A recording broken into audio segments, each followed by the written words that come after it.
মহানগৰীত IPLৰ উন্মাদনা গুৱাহাটীৰ বৰ্ষাপাৰা ষ্টেডিয়ামত অনুষ্ঠিত হ'ব ৰাজস্থান ৰয়েলছৰ দুখন মেচ ২৬ মাৰ্চত কলকাতা নাইট ৰাইডাৰ্ছ আৰু ৩০ মাৰ্চত চেন্নাই ছুপাৰ কিংছৰ বিৰুদ্ধে অনুষ্ঠিত হ'ব মেচ দুখন আৰু এই মুহূৰ্তত এচিয়ে কিছু সংবাদমেল সম্বোধন কৰিছে আমি পুনে আপোনালোকক লৈ গৈছো ইয়াত উপস্থিত থকা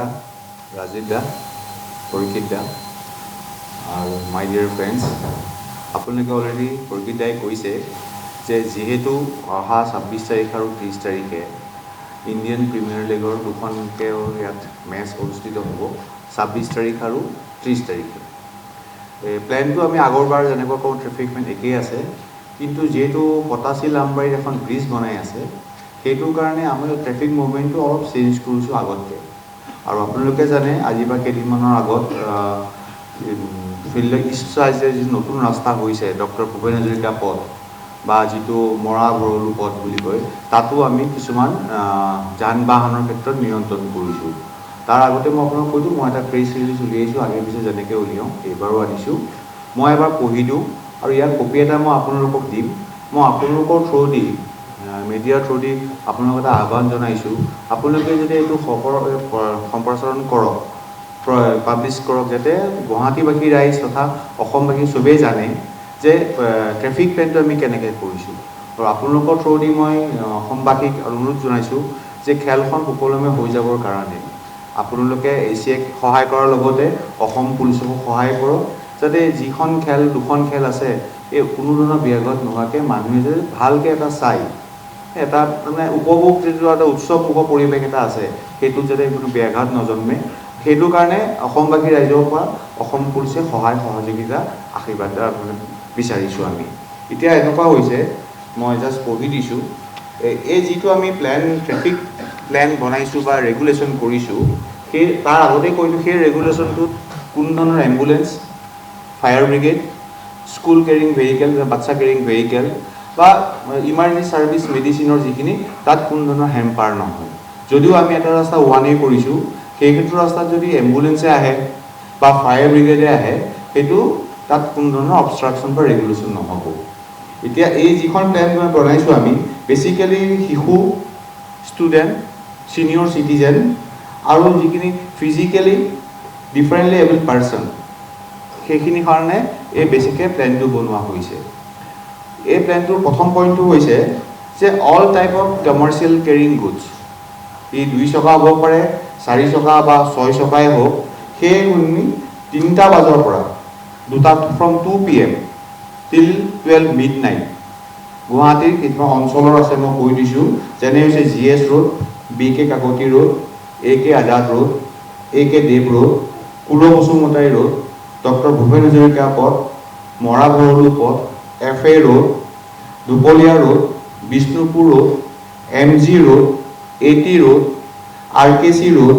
বিৰুবাৰী GMCৰ কানেক্টিং যিটো ৰোড আছে আৰু কাহিলীপাৰা ৰাস্তাটোত দুপৰীয়া 2টা বজাৰ পৰা মিডনাইট 12লৈকে ২৬ আৰু ৩০ তাৰিখে যান বাহনখিনি বন্ধ থাকিব 2 চকীয়া 4 চকীয়া 6 চকীয়া মালবাহী বহুতখিনি আৰু শ্ল' মুভিং ভেহিকেলছ 2 নম্বৰ পইণ্টটো হৈছে AK আজাদ ৰোডটো উইল বি এটা ওৱান ৱে হ'ব যিবিলাক গাড়ী লাল গণেশৰ পৰা টুৱাৰ্ডছ বিৰুবাৰীৰ ফালে গাড়ীবিলাক যাব পাৰিব কিন্তু বিৰুবাৰীৰ পৰা কোনো ধৰণৰ গাড়ী লাল গণেশৰ ফালে কিন্তু AK আজাদ ৰোডত আহিব নোৱাৰিব আৰু এইখিনি হ'ব 3টা বজাৰ পৰা আমি এই যিটো ৰেগুলেশ্যন কৰিছোঁ ৰেগুলেশ্যন আমি ইমপ্লিমেণ্ট কৰিম ফ্ৰম 3 PM অনৱাৰ্ডছ 4:30টা বজাৰ পৰা সেই একেটা ৰাস্তাতে যিখিনি গাড়ীৰ পাছ থাকিব লাইক ড্ৰপ অফ পাছ থাকক বা VIP পাছ থাকক সেইখিনি গাড়ীহে আমি লাল গণেশৰ পৰা কুল বসুমতাৰী ৰোড যিটো বৰ্ষাপাৰা তিনিআলি তালৈকে আহিবলৈ দিয়া হ'ব বাকীখিনি গাড়ী যিখিনি পাছ নাথাকিব সেইখিনি গাড়ী আমি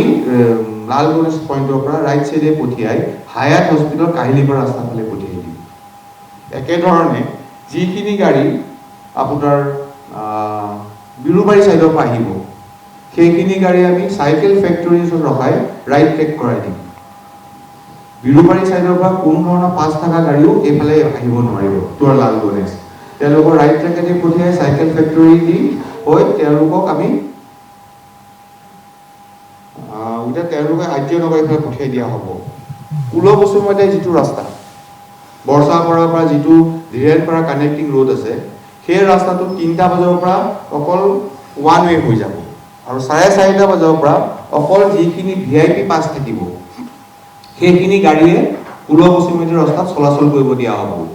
কিন্তু ধীৰেনপাৰা সাইডৰ পৰা কোনো ধৰণৰ গাড়ী ধীৰেনপাৰাৰ পৰা কোনো ধৰণৰ গাড়ী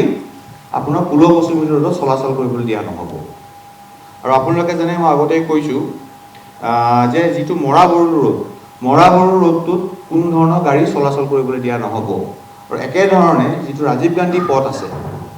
সেই ৰাজীৱ গান্ধী পথটোত আপুনি যেতিয়া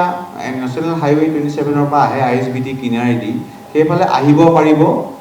আহাৰ ওচৰতে এটা আপোনাৰ শ্যাম মন্দিৰ আছে শ্যাম মন্দিৰৰ ওচৰতে আমি গাড়ীখিনি আকৌ ডাইভাৰ্ট কৰি বাওঁফালে পঠিয়াই দিম গণেশপাৰা ফিল্ডৰ ফালে এইটো কৰাৰ কাৰণ এটাই হৈছে তাতে গেট নম্বৰ 5 আৰু 6 আছে গতিকে আপোনালোকৰ যি 5 আৰু 6 নম্বৰ গেটৰ পাছ হোল্ডাৰ থাকিব তেওঁলোকে সেই পাৰ্টিকুলাৰ ৰাস্তাটো ইউজ কৰি তেওঁলোকৰ কাৰণে সুবিধা হ'ব